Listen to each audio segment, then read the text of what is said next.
Wala nang intro-intro. Pupunta kami sa labas at papasok kami sa loob. Charot. Naglalakad nga kami dito sa labas mga kacharot at pupunta kami dito sa Kamsa-Kamsa. Kamsa-Kamsa, lima-lima ba sa atin? Malapit lang ito dito sa aming tinitirahan. Kaya malalakad lang namin dito ang mga bilihan ng mga Kamsa-Kamsa. At kapag may mga bago ngang dating dyan, agad namin makukuha kasi malapit lang kami dito. Nandito na ako sa lima-lima. Ayun yung mga tinda nila.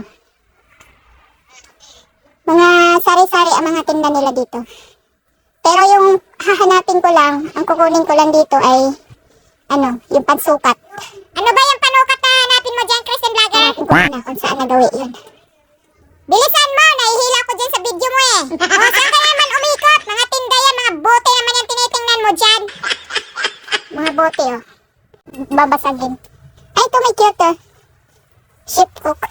Hello. O, kunin mo na yan. Ilagay mo sa cooking show mo. 23 real. Kutsilyo ba to? Ano ba to? Bato yan, hindi yan kutsilyo. Kasi maliliit lang. Ay, yung mga items nila. Halo-halo. Pintel pen ha. Black. Marker. 6 na piraso. Pero 5 lang yan. Ayun, nakita ng kasama ko. 3 piraso pa. Saan mo ito nakita? Ito guys, ang hinahanap ko. Dahil, kaya ako bumili ng ganito. Sige, kasi paliwanag mo. Bibili ako ng pantalon, hindi ko alam yung sukat ko. Lafang pa mo. Yung sukat ko, medyo tumaba-taba na ako. So, hindi ko alam kung ano ang sukat na bibilhin ko. Kasi doon, pag bumili ng dito, mga damit o pantalon, ganyan, hindi mo pwedeng isukat kasi wala silang fitting room. Kaya hula-hula lang pag bumili ka.